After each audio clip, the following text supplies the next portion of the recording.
ಗುರುಭ್ಯೋ ನಮಃ. ಶ್ರೀಮಾತ್ರೇ ನಮಃ. ಲಲಿತಾ ಸಹಸ್ರನಾಮದ 11 ಹಾಗೂ 12ನೇ ಸಾಲುಗಳು ಜಗನ್ಮಾತೆಯ ಧ್ವನಿಯನ್ನು ಹಾಗೂ ಅವಳ ಮಂದಸ್ಮಿತ ನಗುವಿನ ವರ್ಣನೆಯನ್ನು ಮಾಡುತ್ತೆ. ಹೇಗಿದೆ? ನಿಜ ಸಲ್ಲಾಪ ಮಾಧುರ್ಯ ವಿನಿರ್ಭಸಿತ ಕಶ್ಯಪಿ ಮಂದಸ್ಮಿತ ಪ್ರಭಾಪೂರ ಮಜ್ಜತ್ ಕಾಮೇಶ ಮಾನಸ ಅನಾಕಲಿತ ಸಾದೃಶ್ಯ ಚುಬುಕ ಶ್ರೀ ವಿರಾಜಿತ ಕಾಮೇಶಬದ್ಧ ಮಾಂಗಲ್ಯ ಸೂತ್ರ ಶೋಭಿತ ಕಂದರ.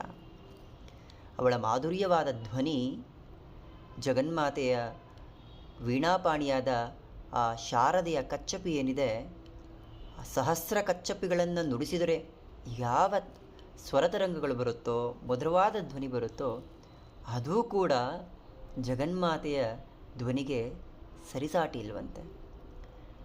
ಅಂದರೆ ಆ ಮಾತೆಯ ಮಾತುಗಳು, ಅವಳ ಧ್ವನಿ ಇನ್ನೆಷ್ಟು ಮಧುರವಾಗಿರಬೇಕು.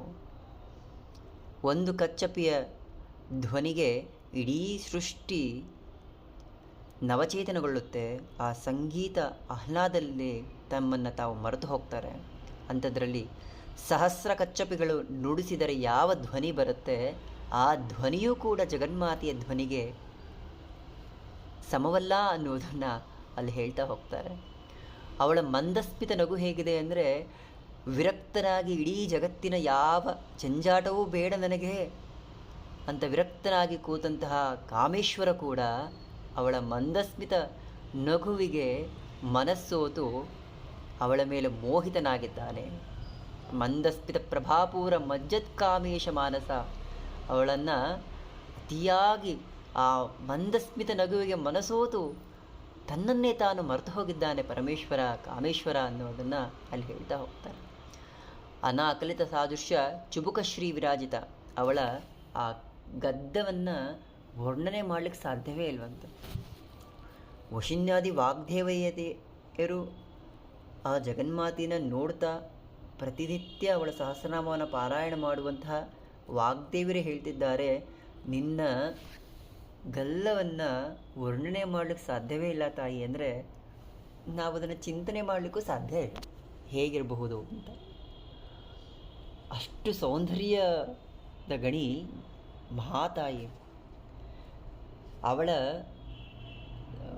ಆ ಅಂದವನ್ನು ಪ್ರಕೃತಿಯಲ್ಲಿ ನಾವೇನು ನೋಡ್ತಾ ಇದ್ದೀವಿ, ಯಾವುದೋ ಒಂದು ಕಾಡಿಗೆ ಹೋಗಿ ಬೆಟ್ಟದ ತುದಿಯಲ್ಲಿ ನಿಂತ್ಕೊಂಡು ನೋಡುವಾಗ ಅಬ್ಬಾ ಎಷ್ಟು ಚೆನ್ನಾಗಿದೆ ಈ ಸೌಂದರ್ಯ, ಈ ಪ್ರಕೃತಿ ಸೌಂದರ್ಯ ಅಂತೀವಲ್ಲ, ಅಷ್ಟು ಚಂದ ಕಾಣುವ ಸೌಂದರ್ಯ ಅವಳ ಸೀರೆಯ ನರಿಗಿನ ಒಂದು ಅಂಚಿಗೂ ಸಮ ಇಲ್ಲ.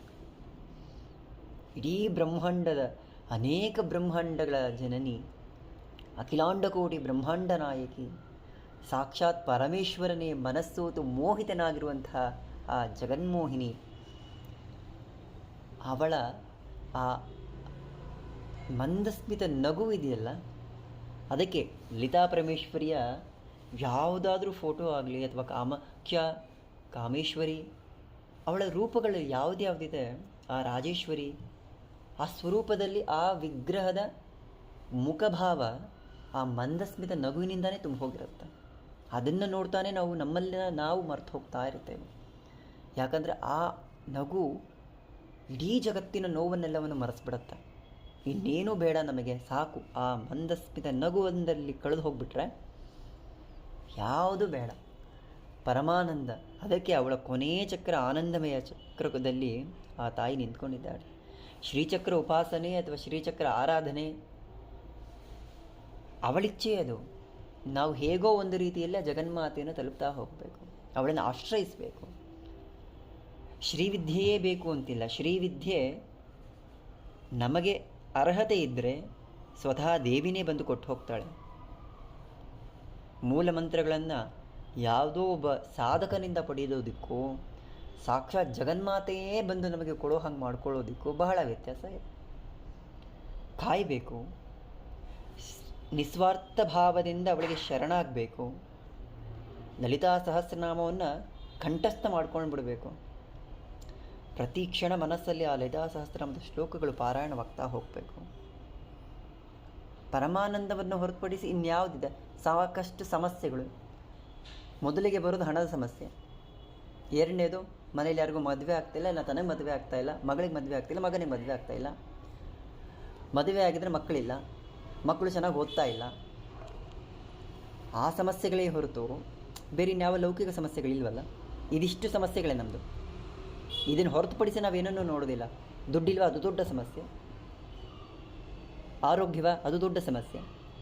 ಆ ಎಲ್ಲ ಸಮಸ್ಯೆಗಳಿಂದನೂ ಹೊರಬರುವ ದಾರಿಯಲ್ಲಿ ಹುಡುಕ್ತಾ ಹುಡುಕ್ತಾ ಹುಡುಕ್ತಾ ಯಾಕೆ ನಾವು ಭೂಮಿಗೆ ಬಂದಿದ್ದೀವಿ, ಯಾಕೆ ನಾವು ಈ ಶರೀರವನ್ನು ಧಾರಣೆ ಮಾಡ್ಕೊಂಡಿದ್ದೀವಿ, ಯಾಕೆ ನಾವು ಆ ಜಗನ್ಮಾತೆಯನ್ನು ಆಶ್ರಯಿಸ್ತಾ ಇದ್ದೀವಿ ಅನ್ನೋದನ್ನು ಮರೆತು ಹೋಗ್ತೀವಿ.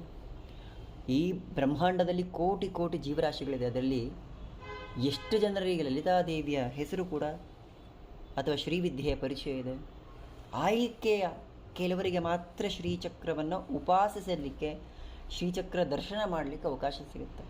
ಅಥವಾ ಲಲಿತಾ ಸಹಸ್ರನಾಮವನ್ನು ಪಾರಾಯಣ ಮಾಡಲಿಕ್ಕೆ, ಅವಳ ಸ್ತೋತ್ರವನ್ನು ಒಮ್ಮೆಯಾದರೂ ಕೇಳಲಿಕ್ಕೆ ಅವಳು ಆಯ್ಕೆ ಮಾಡಿಕೊಳ್ತಾಳೆ. ಇಡೀ ಜಗತ್ತಿನಲ್ಲಿ ಎಲ್ಲಿರೋರೆಲ್ಲರೂ ಅವಳ ಮಕ್ಕಳೇ. ಆದರೆ ಅವಳ ವಿದ್ಯೆಯನ್ನು ಅಥವಾ ಶ್ರೀಚಕ್ರದ ಶಕ್ತಿಯನ್ನು, ಲಲಿತಾ ಪರಮೇಶ್ವರಿಯ ಹೆಸರನ್ನು ಕೆಲವರಿಗೆ ಆಯ್ಕೆ ಮಾಡಿಯೇ ಕೊಡ್ತಾಳೆ ಅವಳು. ಯಾರಿಗೆ ಅರ್ಹರಿದಾರೋ ಅವರಿಗೆ ಕೊಡ್ತಾಳೆ ಅನ್ನೋದಕ್ಕಿಂತ ನಾವು ಅವಳನ್ನು ಎಷ್ಟು ಅರ್ಥ ಮಾಡಿಕೊಂಡಿದ್ದೇವೆ, ನಾವು ಅವಳೆಡೆಗೆ ಹೋಗುವ ತವಕದಲ್ಲಿ ಎಷ್ಟಿದ್ದೇವೆ ಅನ್ನೋದನ್ನು ಗಮನಿಸ್ತಾ ಹೋಗ್ತಾಳೆ. ಲಲಿತಾ ಸಹಸ್ರನಾಮ ಒಂದೇ ಸಾಕು ಲೌಕಿಕವಾಗಿ ನಮ್ಮೆಲ್ಲ ಸಮಸ್ಯೆಗಳಿಗೂ ಪರಿಹಾರ ಕೊಡಲಿಕ್ಕೆ.